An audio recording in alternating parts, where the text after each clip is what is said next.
Hey guys, what's going on? It's Rekt Capital and welcome back to the channel. Today we're going to be talking about the 4-year cycle and the interesting developments in Bitcoin's price action that have happened in the months since this overall Twitter thread. I'll be sharing all of that with you today. Subscribe to the channel for more videos like this in the future and let's dive right into it. So this is a thread that I shared to Twitter in January, mid-January. And you can see here 4-year cycle and another 4-year cycle, and by standards of history we should be seeing a new 4-year cycle emerge right now. So what's been going on in this current 4-year cycle?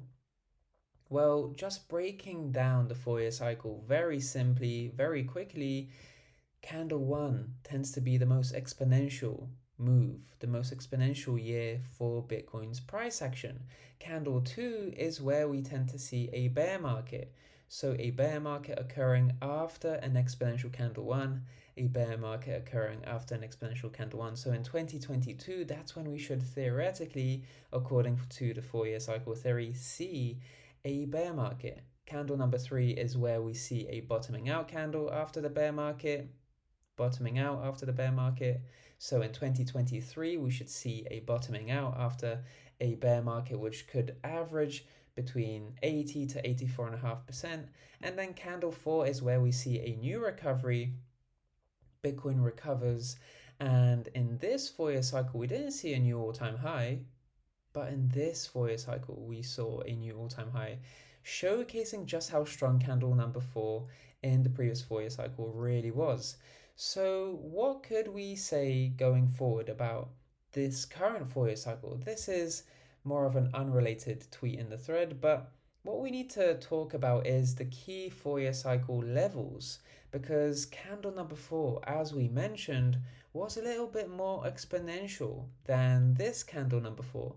And what that means is that we have 3 4-year cycle levels to pay attention to. There's, of course, 13,900, 29,000, and also 20,000. So if we just cycle back here, this is 13,900. This is going to be 20,000, and of course 30,000 is the top of candle number 4.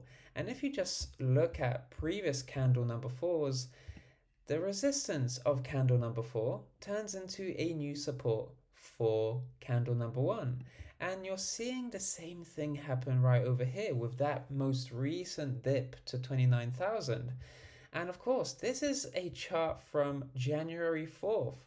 But generally speaking, we're still around 39,000 as we speak today. Very similar price predicament where we saw 29,000 a week ago. So just retesting the top of that candle number 4 as we've seen in the past before. And even further into the past as well, we saw candle number 4 retest as a support the old resistance of what technically should have been a candle number 4, but this actually even wasn't a clear 4-year cycle. But nonetheless, you're seeing over time candle number 1 retesting an old resistance, candle number 1 retesting an old resistance, apologies a bit here, the top of candle number 4 and being retested as a candle number 1, and over here as well. So phenomenal to see that across 4-year cycles.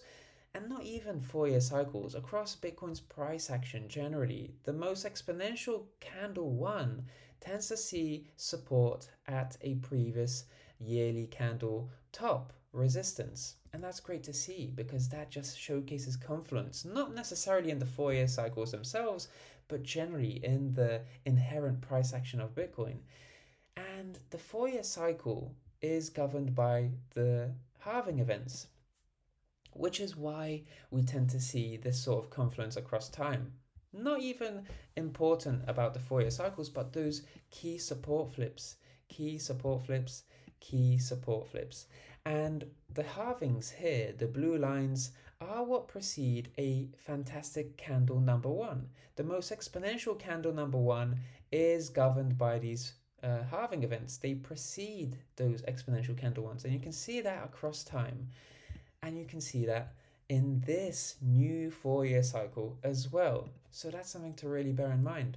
And what's interesting about this period in 2021 is that it's very similar to the 2013 period. And this is something I spoke about in the Rekt Capital newsletter, but also mentioned it here on the newsletter, that we see a mid-cycle correction in candle number one and a mid-cycle correction in candle number one in this 4-year cycle as well.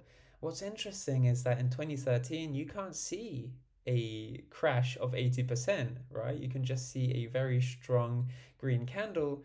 And over here, you can't really see a strong crash of 53% either. It's still just maintaining the highs, which is quite interesting because this halving effect does precede exponential candle growth, and we tend to see strong corrections during those exponential candle ones. But later on, as the cycle progresses, as the second part of the cycle progresses, you don't really see those mid-cycle corrections at all, which is also an interesting point in of itself.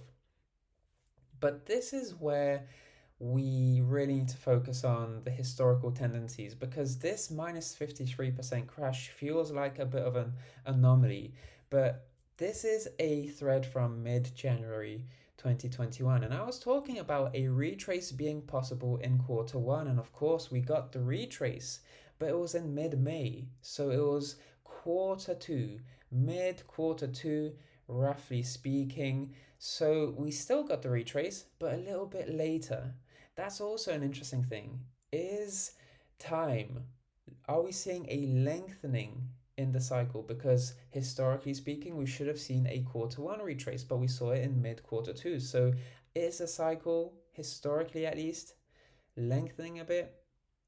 That's also got some interesting implications for this 4-year cycle, but we'll be talking about that in a different video. Nonetheless, you can see that these are the key 4-year cycle levels that I mentioned earlier on in the video, and indeed we revisited 29,000. At the same time, I was talking about how a candle return to 13,900 would be unlikely given how this candle 4, given how strong that one was. So it really did leave us with these two levels. But by the same token, we've never really retested an old all-time high as a support in a bull market. So really it kind of just left us with this level, and we've contacted that level. We've actually rebounded from it. And that's an interesting thing because history is repeating itself. The historically recurring price tendencies across halvings, across 4-year cycles, it's all happening. Not only that, we're also seeing mid-cycle price tendencies also repeat, as if a copy-paste scenario is happening here. The mid-cycle correction of 2013 is really similar to the mid-cycle correction of 2021. Even though this is a really small candle and this is a large candle, the same sort of things are happening. So as we progress in the second part of this current cycle, we'll be able to look back in hindsight and just say, wow, how identical they were. But we're already seeing early stages of a really copy-paste mid-cycle correction happening. In any case, how much could Bitcoin rally in 2021?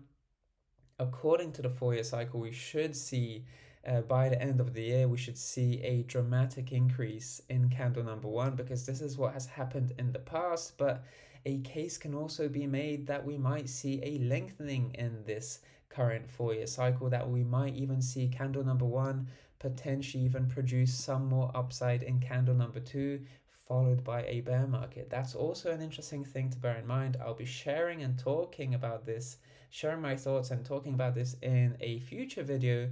But for the time being, if we just extrapolate this 4-year cycle based on what we've seen in the past, and of course candle number one being smaller and smaller every candle number one essentially, then we could see a diminishing rate of return, and that could bring us to around $150,000 or also $170,000. So there's a range there.